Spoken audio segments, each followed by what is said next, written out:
Hello friend, आप लोग कैसे हो? आई होप आप सब लोग अच्छे होंगे। एंड आज की वीडियो में हम आपको बताएंगे कि ओटीसी मार्केट कैसे काम करता है और ओटीसी मार्केट में ब्रोकर कैसे जो हम लोग पेयर्स पे ट्रेड करते हैं वो कैसे कंट्रोल करते हैं और क्या क्या चीज़ें हमें देखनी चाहिए ट्रेड करते टाइम। क्योंकि अगर बोला जाता है वो ओटीसी मार्केट को ब्रोकर कंट्रोल करते हैं, तो हम अपनी ट्रेड को कैसे प्रॉफिट बना सकते हैं और उनसे कैसे बच सकते हैं। ओके, आज हम आपको ओटीसी मार्केट के बारे में बताएंगे। ओके, सो गाइस, जो भी वीडियो लेके आ रहे नॉलेज एजुकेशन पर्पज के लिए लेके आ रहे, हम आपको अपने तरफ से रिकमेंड नहीं करते हैं कि आप ट्रेडिंग करें या ट्रेडिंग में इन्वेस्ट करें। ओके, ये जो वीडियो लेके आ रहे हैं नॉलेज एजुकेशन पर्पज के लिए लेके आ रहे हैं। ओके, सो गाइस, अब आ जाते हैं अपने चार्ट पे। सो चार्ट पे सबसे पहले क्या देखते हैं guys? Okay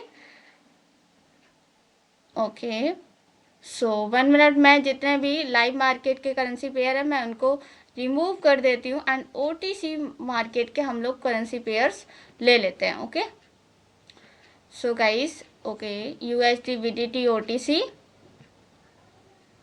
okay, USD Z A R OTC. Okay okay, जिन करेंसी पेयर में बेस्ट परसेंटेज है उन करेंसी पेयर को हम लोग सेलेक्ट कर लेंगे, उसके बाद ट्रेड करेंगे। ओके, उससे पहले कुछ स्ट्रैटेजी हम आपको बताएंगे जो कि मार्केट में वर्क करती हैं और जिनसे कि हम लोग जो ट्रेड प्लेस करते हैं उनमें हमें काफ़ी हेल्प हो जाती है, चाहे वो ओटीसी मार्केट हो चाहे अदर आप कोई भी ब्रोकर पे ट्रेड करते हो। बट आपको पता होना चाहिए कि ब्रोकर अगर कंट्रोल करता है तो आप उनसे कैसे बच सकते हो। ओके, एंड गाइस, एक चीज़ और बताना चाहूँगी, जब भी आप ट्रेड करते हो तो हमेशा एक बेस्ट करेंसी पेयर फाइंड करना सीखो। क्योंकि करेंसी पेयर कुछ ऐसे होते हैं जहाँ पर आप ट्रेड प्लेस करते हो और वो ट्रेड आपकी बैक टू बैक लॉस होती जाती है और वही करेंसी पेयर में होती है अदर करेंसी पेयर में आपको प्रॉफिट देखने को मिलता है। तो आप अपने लिए एक बेस्ट करेंसी पेयर भी फाइंड कर सकते हो। अब आप बोलोगे दी सब करेंसी पेयर तो एक जैसे होते हैं, हमें कैसे पता चलेगा हमारे लिए बेस्ट क्या है? तो आप जहाँ ट्रेड आप लेते हो सारी हिस्ट्री दिखती है, वहां पर आप देखिएगा आपके पेयर्स भी दिखेंगे, जहां पर आपके पेयर्स सबसे ज़्यादा जिस पेयर में प्रॉफिट हुआ है वो भी डाटा निकल के आ जाता है। तो आप वहां जाके अपनी हिस्ट्री में चेक कर सकते हो। ओके, अब बात कर लेते हैं कि पहले तो ये जानते हैं कि ओटीसी होता क्या है, ओटीसी की फुल फॉर्म क्या है, ओवर द काउंटर। ओके, तो ये तो आपको पता ही होगा, नॉर्मल सभी मेंबर्स को पता होता, लेकिन ये रहता है लोगों का थॉट कि हमारा ओटीसी में लॉस होता है, इससे कैसे बच सकते हैं। ओके, तो चलो गाइस, आज हम ओटीसी की कुछ ऐसी बग, कुछ ऐसी स्ट्रैटेजी आपको बताते हैं जो कि ओटीसी में ही वर्क करती करती हैं। ओके, सो यहाँ पर देखिए कि एक तो मार्केट ने बहुत अच्छा गैप अप दिया, लेकिन मैं यहाँ पर ट्रेड प्लेस करने वाली हूँ डाउन के लिए। ओके, क्यों करने वाली हूँ इसका एक रियल स्ट्रैटेजी बताऊँ। जब भी मार्केट ओटीसी में अगर कभी भी इन चीज़ों को देखकर आप ट्रेड करते हो जो हम देख रहे हैं, तो आप कभी भी लॉस में नहीं रहोगे। ओके, सो वेट करते हैं, लास्ट देखते हैं, मे बी मुझे लगता है 24 सेकेंड। ओके, कोई बात नहीं, हम लोगों को मुझे लगा नेक्स्ट कैंडल पे है, बट कोई बात नहीं। ओके, सो यहाँ पर देखिए इसने गैप अप दिया है ना, ये जो गैप अप है इसको फिलअप करने के लिए ओटीसी मार्केट क्या करता है, आता ही आता है। लोगों को ये लगता है कि ओटीसी मार्केट जस्ट कंटिन्यू करेगा, बट ऐसा नहीं होता है। वो क्या करता है, उस चीज़ को फिलअप करने के लिए आता ही आता है। तो मैं यहाँ पर एक ट्रेड का रिस्क लेना चाहूँगी, क्योंकि मार्केट ने जिस तरीके से मूव किया है ना वो 101% डाउन आने वाला है। Okay, so wait. Okay, and मैंने ट्रेड ले ली है अच्छी खासी कैपिटल की।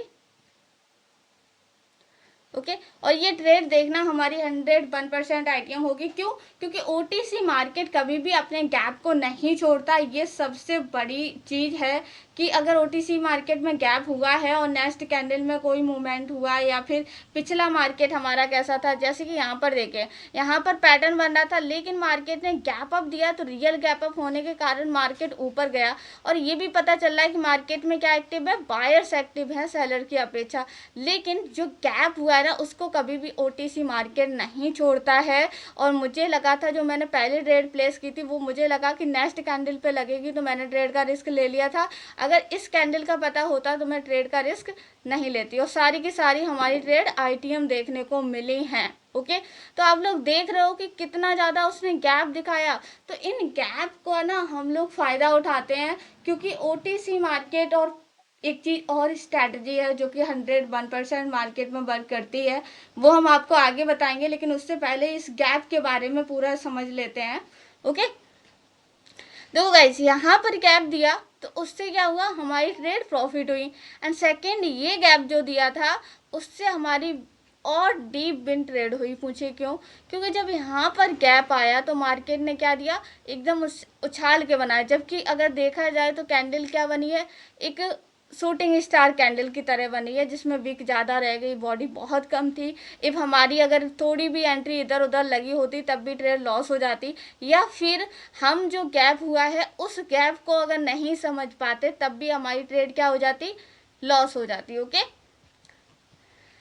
सो एक चीज़ और बताना चाहेंगे, देखो ओटीसी में क्या चीज़ ज़्यादा वर्क करती है। देखिए यहाँ पर फेक गैप जो गैप डाउन दिया है, इस वजह से मैं यहाँ पर एक अप के लिए ट्रेड प्लेस करने वाली हूँ, क्योंकि ये फेक गैप डाउन है, जिससे कि मार्केट क्या करेगा, अप डायरेक्शन के लिए मूव होगा। ओके, मैं इसका एक रीज़न भी बताऊंगी कि ऐसा क्यों होता है मार्केट में। ओके, सो वेट करते हैं, 36 सेकेंड बची हुई हमारे पास। Okay, last fake gap down की वजह से हमने क्या लिया, अप के लिए मूव हुए। ये चीज़ हमेशा याद रखिएगा, यहाँ पर बहुत से लोग कंफ्यूज हो जाते हैं फेक और रियल में। फेक कैसे दिखता है हमें, ये चीज़ बहुत डीप है, बट इसको अगर आप समझोगे तो हम आपको और कोशिश करेंगे समझाने की। जैसे कि हॉरिजॉन्टल लाइन को लेके आएंगे, इससे आपको एक चीज़ दिखाएंगे जो कि बहुत से लोग नहीं देखते। ओके, सो मैंने एक हॉरिजॉन्टल लाइन को ले लिया है एंड मैं यहाँ पर कट का निशान पे क्लिक करूँगी। ओके, सारी की सारी ट्रेड हम लोग की आईटीएम हो गई, हमने 290 ओके डॉलर का प्रॉफिट कर लिया है। एंड गाइस, यहाँ पर जो हमने हॉरिजॉन्टल लाइन को लिया है उससे हम आपको समझाएंगे कि real gap up and fake gap up को कैसे समझते हैं।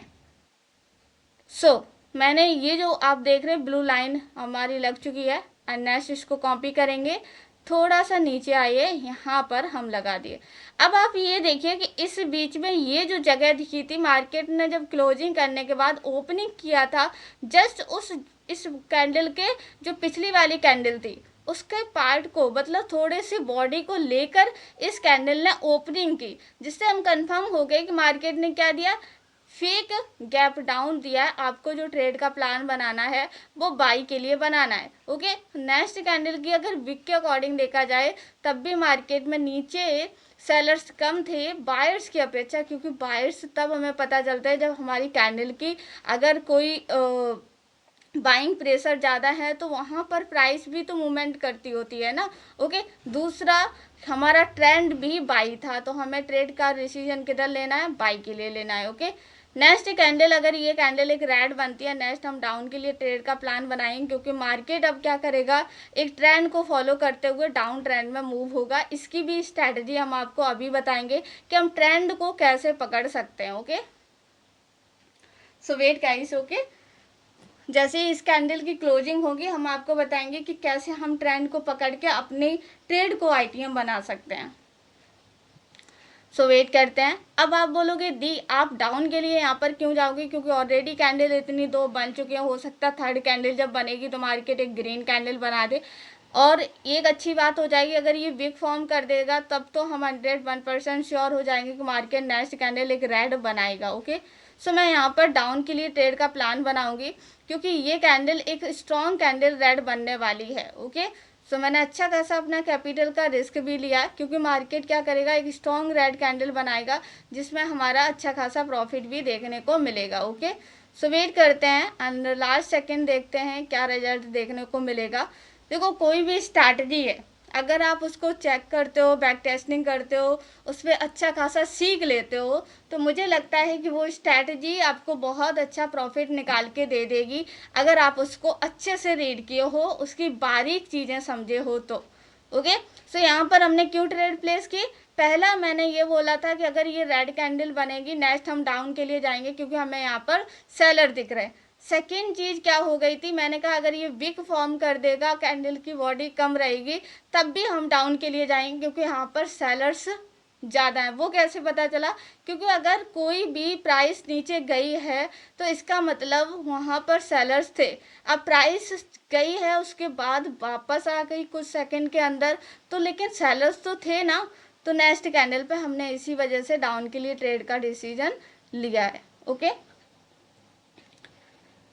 सो गाइस एक सेकेंड। ओके, सो नेक्स्ट एक चीज़ और बताना चाहेंगे, यहाँ पर जो कैंडल ने जो विक फॉर्म किया है ना, एक विक विक भी हमें कंफर्मेशन देती है कि हमें यहाँ पर बाइंग का प्रेशर ज़्यादा है या सेलिंग का प्रेशर ज़्यादा है। तो ये हमें किससे पता चला? विक से एंड कैंडल की बॉडी से। तभी बोला जाता है कैंडल की साइकोलॉजी को समझो, कैंडल को रीड करो, कैंडल की क्लोजिंग देखो, कैंडल की ओपनिंग देखो। ये क्यों बोला जाता है? क्योंकि आप कैंडल को प्रोटेक्ट कर रहे हो, रीडिंग कर रहे हो, आप उसके अकॉर्डिंग ट्रेड प्लेस कर रहे हो।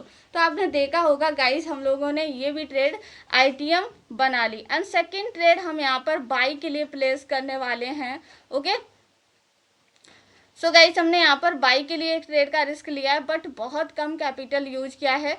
थोड़ा सा मार्केट अगर हमारा नीचे अब आएगा तो हम ट्रेड प्लेस करेंगे, अदरवाइज नहीं करेंगे, क्योंकि ऑलरेडी मार्केट बहुत मूवमेंट कर रहा है। ओके, सो 37 सेकेंड्स रिमेनिंग है हम लोगों की। यहाँ पर मैंने बाई के लिए ट्रेड का रिस्क क्यों लिया है मैं आपको वो बता देती हूँ। क्योंकि मार्केट ने क्या किया, इसकी क्लोजिंग जो दी है नीचे के बाद ऊपर ही दी है, तो यहाँ पर ऊपर का प्रेशर ज़्यादा है नीचे की अपेक्षा। तो यहाँ पर हम क्या करेंगे, वेट करेंगे एंड पेशेंस रखेंगे, उसके बाद ट्रेड का प्लान बनाएंगे। ओके, एंड इसकी विक की कंफर्मेशन अगर देखी जाए तो विक में क्या है, विक में यहाँ पर बायर्स हैं। ओके, जब बायर्स ज़्यादा होते हैं तो हमें हमेशा बाई के लिए ट्रेड का रिस्क लेना चाहिए, ना कि डाउन के लिए, क्योंकि हमने आपको पहले भी बोला था एक बार। ओके, सो ये ट्रेड भी हम लोगों की फाइनली आईटीएम देखने को मिली है। एंड गाइस अब आप लोग बताइए कि ओटीसी मार्केट कैसे फेक हो सकता है, या ओटीसी मार्केट को ब्रोकर, हाँ ब्रोकर करते हैं कंट्रोल, लेकिन संडे सैटरडे को ज़्यादा लोड रहता है और डेज की अपेक्षा। तो आपको क्या करना है, हमेशा संडे सैटरडे को स्किप करना है ट्रेड करने के लिए ओटीसी में, और कोशिश करो, एक टाइम फ्रेम होता है ट्रेड करने का, वो टाइम फ्रेम हमसे ले लेना, तो आप लोग हमें डीएम कर देना, हम आपको दे देंगे। एंड सेकेंड चीज़ आपने देखा होगा, बैक टू बैक हम लोगों की ट्रेड आईटीएम गई एंड हम लोगों ने बना लिए हैं काफ़ी अच्छा कैपिटल, और साथ में ओटीसी मार्केट को हमेशा ब्रोकर कंट्रोल करते हैं, ये हमेशा माइंड में थॉट रखना। लेकिन हमें अगर अच्छे से स्ट्रैटेजी पता है, ओटीसी के भी कुछ बग, कुछ स्ट्रैटेजी होती है जो कि नॉर्मल मार्केट उस चीज़ को फॉलो करता है, बट हमें पता होना चाहिए हम कैसे उसको ट्रैप कर सकते हैं। लोग बोलते हैं ना कि मार्केट हमें ट्रैप कर रहा है, हम उसको ट्रैप कर रहे हैं। ओके, तो ये चीज़ बहुत अच्छी है, अगर आप समझ जाते हो तो आप अच्छा खासा ओटीसी से भी प्रॉफिट निकाल सकते हो। ओके, सो मास्क लगाए, इस वजह थोड़ा सा प्रॉब्लम हो रही, बट कोई बात नहीं, मैनेज करो। ओके, एंड सेकेंड चीज़, यहाँ पर ओटीसी के हमने इस बारे में जितना था वो बता दिया है, एंड कोई भी डाउट बचे आप हमें कमेंट बॉक्स में लिख दीजिए, हम आपको बता देंगे। एंड स्ट्रैटेजी कैसी लगी आप हमें ये बताइएगा, और हाँ बोर्ड के सिग्नल लेने हैं, बोर्ड को कैसे यूज करना है वो भी आप हमसे पूछ लीजिएगा मैसेज करके, या फिर आप टेलीग्राम पे ज्वाइन हो जाइएगा, वहाँ से डीएम कर दीजिएगा। ओके, मिलते गाइस नेक्स्ट वीडियो में, तब तक के लिए टेक केयर, बाय बाय।